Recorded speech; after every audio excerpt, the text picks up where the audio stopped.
السلام علیکم ورحمۃ اللہ وبرکاتہ۔ اس ویڈیو کو اینڈ تک ضرور دیکھیے گا۔ بسم اللہ الرحمن الرحیم۔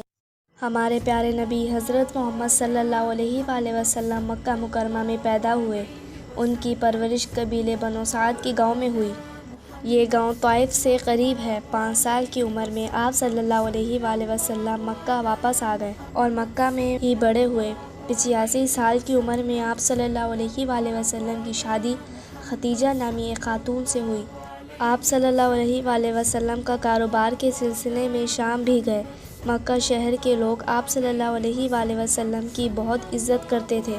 آپ صلی اللہ علیہ وآلہ وسلم کی جوانی ہی کے زمانے میں خانہ کعبہ کی تعمیر دوبارہ کرنا پڑی، کیونکہ پرانی عمارت بہت ٹوٹ پھوٹ گئی تھی۔ اس عمارت کی تعمیر جب مکمل ہو گئی تو مختلف قبیلوں کے لوگوں میں جھگڑا ہو گیا۔ جھگڑے کی وجہ ایک متبرک پتھر تھا جو آج بھی خانہ کعبہ میں موجود ہے۔ اسے حجر اسود کہتے ہیں۔ ہر قبیلے کا سردار چاہتا تھا کہ وہ پتھر اپنے ہاتھ سے رکھے، لیکن پتھر ایک تھا اور سردار بہت سے تھے۔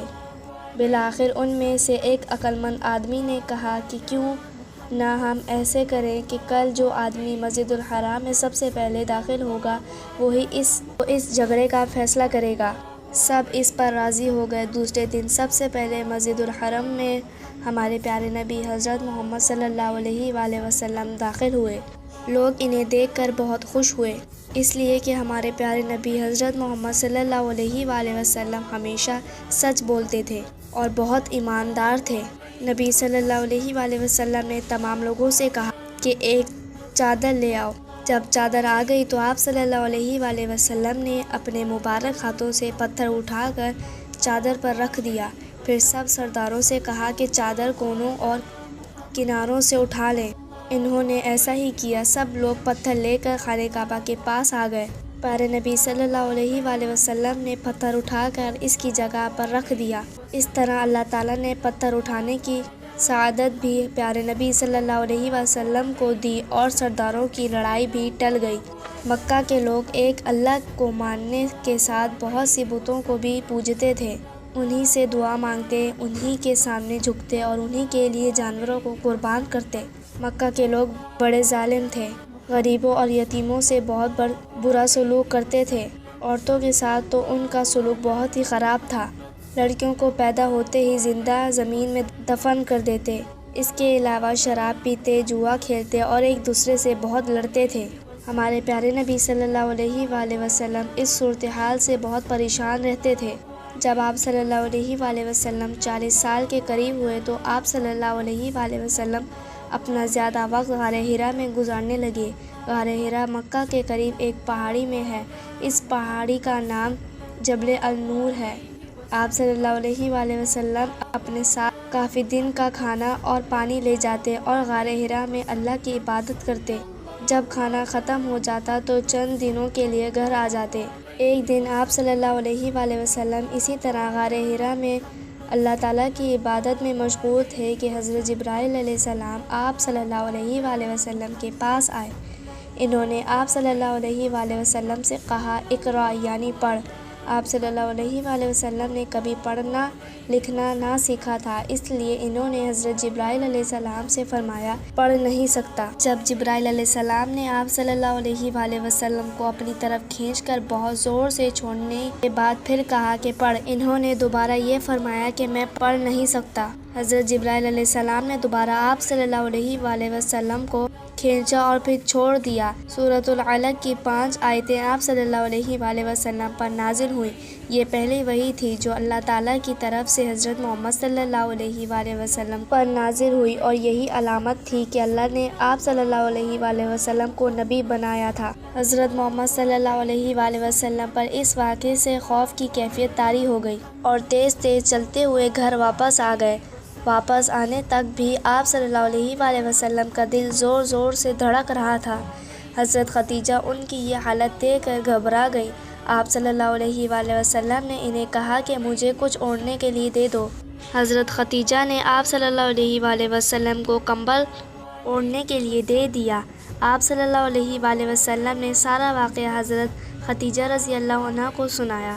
حضرت ختیجہ رضی اللہ عنہا نے آپ صلی اللہ علیہ وآلہ وسلم کو تسلی دی۔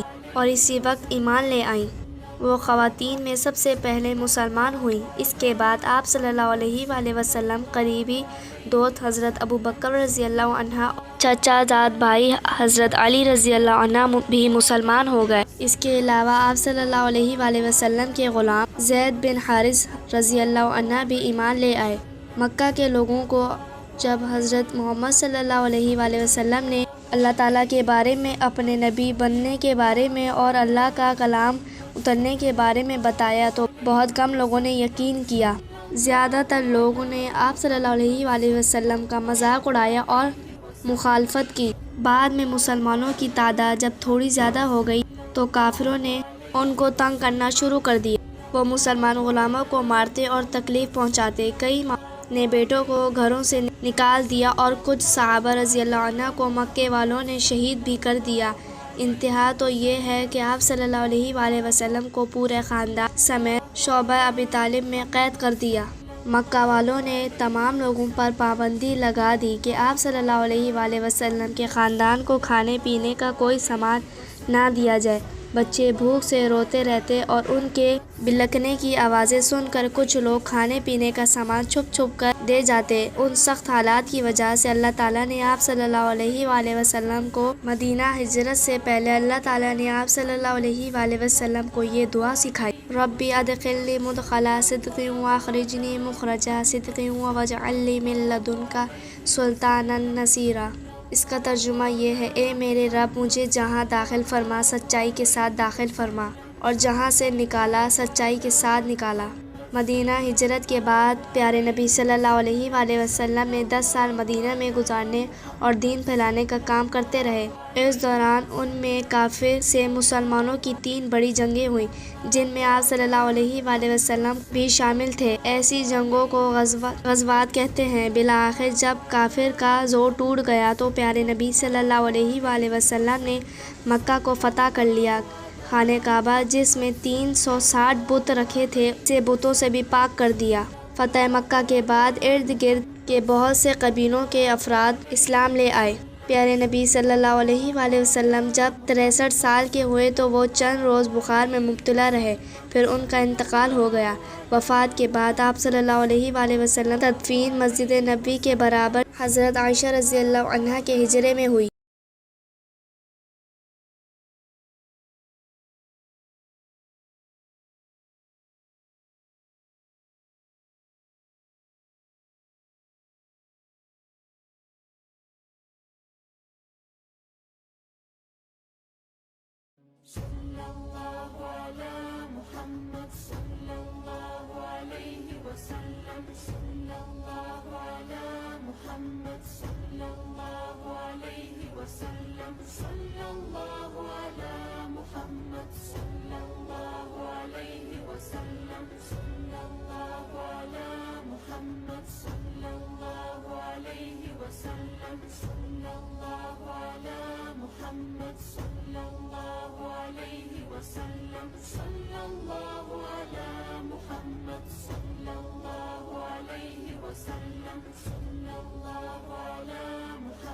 صلی اللہ علیہ وسلم